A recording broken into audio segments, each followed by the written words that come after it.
Hello good afternoon. हमारा subject है mechanical drafting और चैप्टर है डेवलपमेंट ऑफ सरफेस। और आज हम टॉपिक देखेंगे cone means development of surface of cone. अब तक हमने डेवलपमेंट ऑफ सरफेस के प्रिज्म सिलेंडर के एग्जांपल देखे और आज हम न्यू टॉपिक स्टार्ट करेंगे development of surface of cone. और इसका भी एग्जांपल इसी तरह से ही एग्जाम में पूछा जाएगा। मींस एक रकम दी गई होगी, उसमें एक फिगर दी गई होगी, रकम एक फिगर दी गई होगी, उस फिगर पे से हमें सरफेस डेवलपमेंट क्रिएट करना है। ओके, तो देखो हमें ये रकम दी गई हुई है, draw the development of surface of cone as shown in figure. Okay, और ये एग्जांपल विंटर 2018 में आ चुका है। तो इस रकम पे से हमें जो हाइट है, डायमीटर है कॉन का हमें पता चल गया। देखो ये 70 है, क्या है कॉन की हाइट हुई, ये 50 mm है, ये क्या हुआ कॉन का डायमीटर हो गया। ओके, तो ये इस रकम पे से हमें ये पता चलेगा। अब तक हमने जितने भी एग्जांपल देखे उसमें हमारा पहला स्टेप क्या था, जो भी सॉलिड दिया गया उसका फ्रंट व्यू और टॉप व्यू ड्रॉ करना।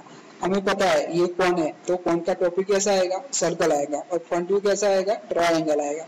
ओके, हमने सिलेंडर के एग्जांपल में किया था कि हम टॉप व्यू में सिर्फ ओनली हाफ सर्कल ही क्रिएट कर रहे थे, तो इसमें भी हम सिर्फ हाफ सर्कल ही क्रिएट करेंगे। ओके, तो हम जाते हैं हमारे स्टेप 1 की ओर।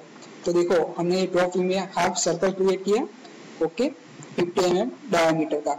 उसके बाद क्या किया, ये फ्रंट व्यू ड्रॉ किया। ये तो आप सबको आता ही होगा, बिकॉज ये हम कई बार कर चुके हैं।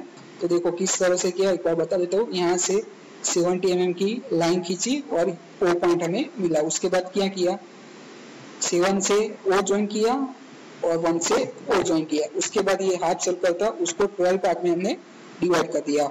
ओके, नाउ अब हमारा दूसरा स्टेप क्या रहेगा, सरफेस डेवलपमेंट ऑफ कॉन है, उसकी सरफेस डेवलपमेंट करने की। ओके, तो ये देखो ये टॉप व्यू है, फ्रंट व्यू है, और ये है, ये चीज वो कॉन की सरफेस डेवलपमेंट है।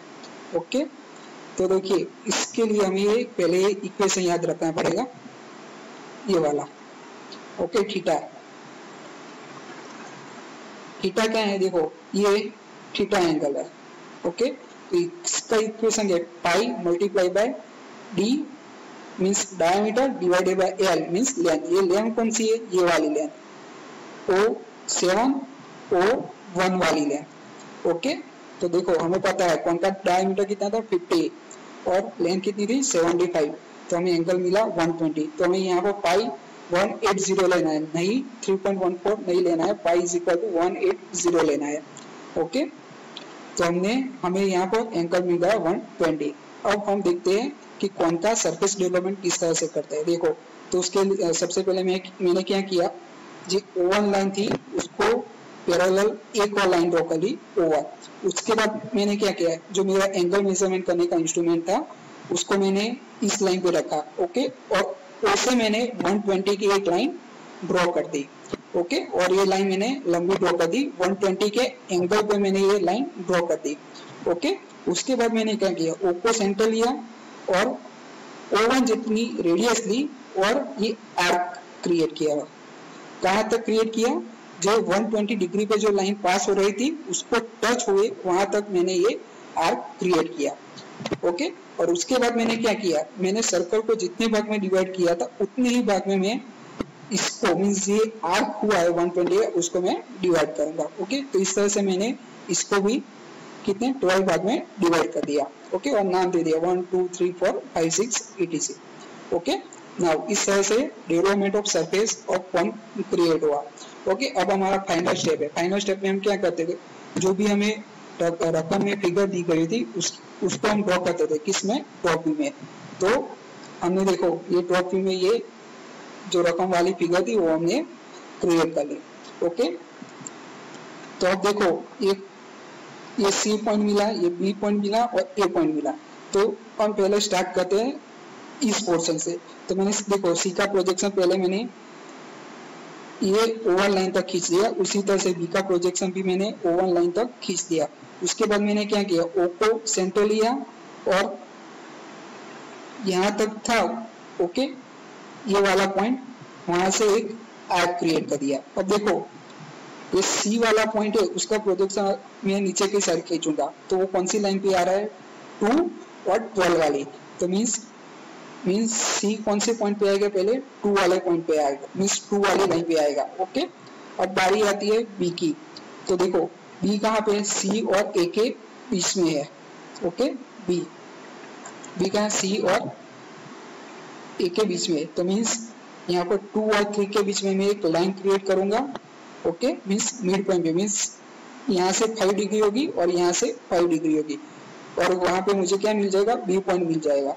ओके, उसके बाद में क्या करूंगा, सी बी और 3 था वो मैं ज्वाइन कर दूंगा, बिकॉज ये ए पॉइंट है वो 3 के बिल्कुल करीब है, सो इसलिए मैंने 3 को ए पॉइंट को 3 पे मैंने कंसीडर कर दिया।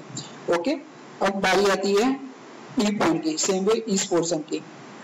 देखो इस पोर्शन में बी का प्रोजेक्शन में अगर मैं नीचे की साइड खींचता हूँ तो देखो वो कौन सी लाइन पे आ रहा है, 6 और 8 वाली लाइन पे। तो देखो मैं पहले 6 वाली लाइन पे जाता हूँ। ये देखो 6 वाली लाइन पे मुझे यहाँ पर डी मिल गया। ओके, और देखो डी और सी दोनों एक ही लाइन में, मीन्स इसका आर्क एक ही लाइन में होगा। तो देखो मुझे डी पॉइंट मिल गया। अब सेम वे ई पॉइंट बीच में आएगा, 5 और 6 के बीच में आएगा, मीन्स यहाँ से 5 डिग्री और यहाँ से 5 डिग्री में छोड़ दूंगा और यहाँ पे मैं ई पॉइंट दूंगा। उसके बाद मैं डी, ई और एफ ज्वाइन करूंगा। सेम वे प्रोसीजर हम करते रहेंगे, क्योंकि ये देखो डी पॉइंट 6 वाली लाइन पे भी है और 8 वाली लाइन पे भी है। देखो ये 8 वाली लाइन पे भी है। ओके, तो सेम प्रोसीजर हम यहाँ भी फॉलो करेंगे। और सी देखो और कौन सी लाइन पे आ रहा है, 12 वाली लाइन पे भी आ रहा है। ओके, तो हम सेम प्रोसीजर यहाँ भी फॉलो करेंगे। अब बारी आती है इस आर्क की। ओके, तो देखो मैंने ये आर्क क्रिएट किया। तो देखो ये आर्क जहां भी इंटरसेक्ट हो रहा है, देखो मीन्स ये वाली लाइन को जहां भी इंटरसेक्ट हो रहा है वहां मैंने नाम दिया पी। इस वाली लाइन को जहां भी इंटरसेक्ट है वहां नाम दिया क्यू। इस वाली लाइन को जहां भी इंटरसेक्ट है वहां मैंने नाम दिया एस। ओके, अब मैंने आर्क का प्रोजेक्शन खींच दिया इस लाइन तक, 1 वाली लाइन तक, और उसके बाद मैंने क्या किया, ओ को सेंटर रखा और आर को रेडियस रख के एक पूरा आर्क क्रिएट कर दिया। तो मुझे यहाँ पर भी आर पॉइंट मिला, क्योंकि देखो आर पॉइंट कहाँ पर है, देखो आर पॉइंट 7 वाली लाइन पे भी है और ये वाली लाइन मीन्स 1 वाली लाइन पे भी है। तो देखो आर मुझे 7 वाली लाइन पे भी मिला, 1 वाली लाइन पे भी मिला और यहाँ पर भी 1 वाली लाइन पे भी मिला। अब सेम वे मैं ये पॉइंट पी वाला पॉइंट देखो, तब देखो पी वाला पॉइंट कौन सी लाइन पे है, 6 और 8 वाली लाइन पे है। ओके, तो देखो पी वाला पॉइंट का मैं प्रोजेक्शन मीन्स आर्क खींचूंगा कहाँ तक, 6 वाली लाइन तक। ये देखो 6 वाले, तो यहाँ पे मुझे पी मिला। सेम वे ये पी वाला पॉइंट कौन सी लाइन पे है, 8 वाली लाइन पे भी है, तो मैं उसको भी खींचूंगा कहाँ तक, 8 वाली लाइन तक ही खींचूंगा। अब बारी आती है क्यू पॉइंट की। तो क्यू पॉइंट कौन सी लाइन पे है, 5 और 9 वाली। तो देखो मैं क्यू का आर्क भी लगाऊंगा कहाँ तक, ये 5 वाली लाइन तक। ओके, और दूसरी कौन सी लाइन पे है, 9 वाली लाइन पे भी है। और देखो एक चीज खास ध्यान रखो, ये जो पॉइंट पी है और ये पॉइंट है दोनों एक ही लाइन में आ रहे हैं। सॉरी, ये पी और ये पॉइंट। ओके, ये पी वाला पॉइंट और ये पॉइंट दोनों एक ही लाइन में है। देखो और सेम वे जो ये पॉइंट दिख रहा है, ये वाला पॉइंट और ये वाला पॉइंट, वो भी दोनों क्या है, एक ही लाइन में आ रहे हैं। ओके, अब एस की बारी। तो हमें एस जो पॉइंट है वो कौन सी लाइन पे आ रहा है, 4 और 10 वाली लाइन पे। तो हमने एस का प्रोजेक्शन पहले कहाँ तक खींचा, मीन्स ये देखो हमें एस पॉइंट मिला, कहाँ तक खींचेंगे, 4 वाली लाइन तक। उसके बाद कौन सी वाली लाइन पे, 10 वाली लाइन पे। उसके बाद हम क्या करेंगे, हमें जितने भी पॉइंट मिले उसको फ्रेंच कर्व की मदद से ज्वाइन कर देंगे। तो इस तरह का हमें शेप मिलेगा। ओके, ये वीडियो थोड़ा डिफिकल्ट है, तो इसको देखने के बाद एक खास ड्रॉ करना। ओके, अगर ड्रॉ करते समय आपको कुछ भी क्वेरी आ रही हो तो आप मुझे कॉल करके पूछ सकते हो कि ये पॉइंट कैसे आया, इस पॉइंट को सर आपने किस तरह से लिया। ओके, बट इस प्रॉब्लम को ड्रॉ करना क्योंकि ये बहुत डिफिकल्ट है। ओके, और कोई भी क्वेरी हो तो आप मुझे कॉल कर सकते हो। Thank you for watching this video.